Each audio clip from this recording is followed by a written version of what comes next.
इस्लाम वालेकुम। आज हम नबी करीम सल्लल्लाहु अलैहि वसल्लम के वालिदैन के इस्लाम के मुताल्लिक बात करते हैं ताकि हमें मालूम हो इनकी दीनी हैसियत के मुताल्लिक और हम इख्तिलाफ से बचे।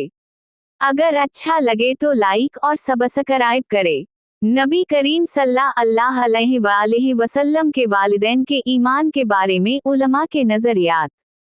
पहला नज़रिया, वालिदैन नबी मोमिन और जन्नती हैं। बहुत से उलमा और सूफियाए किराम इस बात के कायल हैं कि नबी करीम सल्लल्लाहु अलैहि वसल्लम के वालिदैन ईमान वाले थे और उनका शुमार अहल फितरत में होता है, क्योंकि वो ज़माना जाहलियत में पैदा हुए और नबुवत का ऐलान उनके बाद हवा। ऐसे लोग जो ना तो किसी नबी को पाया और ना ही दावते तवहीद उन तक पहुंची, वो शरी तौर पर माजूर और अहल फितरत शुमार होते हैं और अल्लाह ताला उनसे सख्त हिसाब नहीं लेगा। इसके दलाइल दर्ज झैल हैं।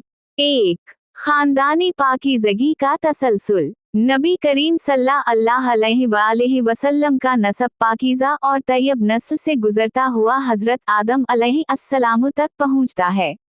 ये हदीस मशहूर है। इससे ज्यादा मैं पाकीज़ा नस्लों से गुजरता हुआ अपनी माँ से पैदा हुआ।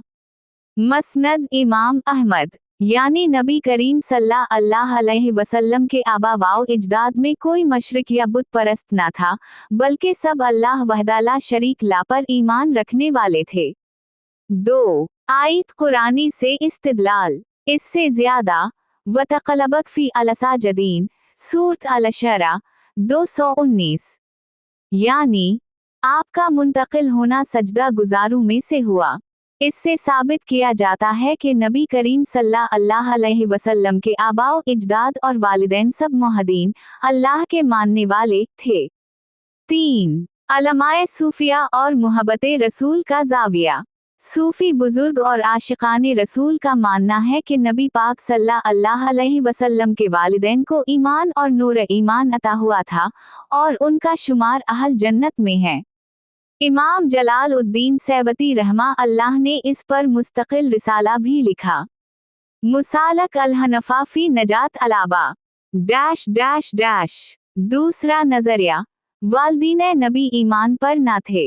बाज मुहद्दिसीन, मफसरीन और फ़क़हा का मौक़िफ़ ये है कि नबी करीम सल्लल्लाहु अलैहि वसल्लम के वालिदैन ईमान पर ना थे, बल्कि वो इस दिन तवहीद पर ना थे जो बाद में इस्लाम की सूरत में मुकम्मल हुआ। इसकी बुनियाद दर्ज झैल दलाइल पर है। 1. हदीस सही, वालिदैन के लिए दुआ की मुमानत। नबी करीम सल्लल्लाहु अलैहि वसल्लम ने एक मौका पर अपनी वालिदा मुहतरमा की कब्र की ज़ियारत की और रोए। फिर फरमाया, इससे ज्यादा मैंने अल्लाह से इजाज़त तलब की कि अपनी वालिदा के लिए दुआए मग़फ़िरत करूं, मगर इजाज़त नहीं दी गई। सही मुस्लिम। इससे बाज़ उलमा ने इस्तिदलाल किया कि अगर वो मुसलमान या अहल फितरत होती तो दुआ की इजाज़त दी जाती। 2. शरी उसूल। ईमान के बगैर निजात नहीं, कुरान में है। इससे ज्यादा उन अल्लाह ला यग़फ़िर अन यशरक बा अल-निसा 48। यानी अल्लाह शिर्क को मुआफ नहीं करेगा। चूँकि अरबों में उमूमी शिर्क पाया जाता था, इसलिए वो समझते हैं कि वालिदीन नबी भी मशरिकाना माहौल में रहे होंगे और ईमान नहीं लाए थे। Dash dash dash. तीसरा नजरिया, तौक़ुफ़, खामोशी इख्तियार करना। कुछ उलमा इस मसले में खामोशी इख्तियार करते हैं और कहते हैं कि ये मामला अल्लाह के सुपरद है। ना हम उनके ईमान का दावा करें और ना इनकार करें, क्योंकि इस मामले में क़ती और यकीनी सबूत मौजूद नहीं और ये गैब का मामला है। इससे ज्यादा तीलू काउमतून क़द खलत अल-बक़रा 134। यानी ये एक कौम थी जो गुजर चुकी, उनके आमाल उनके साथ और तुम्हारे आमाल तुम्हारे साथ। Dash dash dash. जुमा बंदी और एतदाल पसंद राय। ज्यादातर इल्मा उम्मत का झुकाव इस तरफ है कि नबी करीम सल्लल्लाहु अलैहि वसल्लम के वालिदैन अहल फितरत थे, यानी वो ऐसे ज़माने में थे जब कोई नबी मौजूद ना था और अल्लाह की तरफ से कोई पैगाम बराह रास्त उन तक नहीं पहुंचा था। ऐसे लोगों पर शरीयत के अहकाम लागू नहीं होते और अल्लाह ताला अपनी रहमत से इन्हें बख्श सकता है। इसलिए हमें अदब और एहतियात का दामन थामना चाहिए और वालिदैन नबी के मुताल्लिक हस्ने ज़न रखना चाहिए।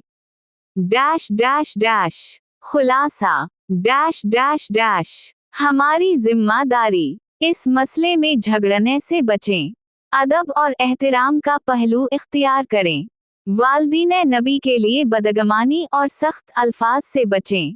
नबी करीम सल्लल्लाहु अलैहि वसल्लम की ज़ात से मोहब्बत का तकाज़ा है कि आपके वालिदैन का जिक्र अदब और हस्ने ज़न के साथ करें।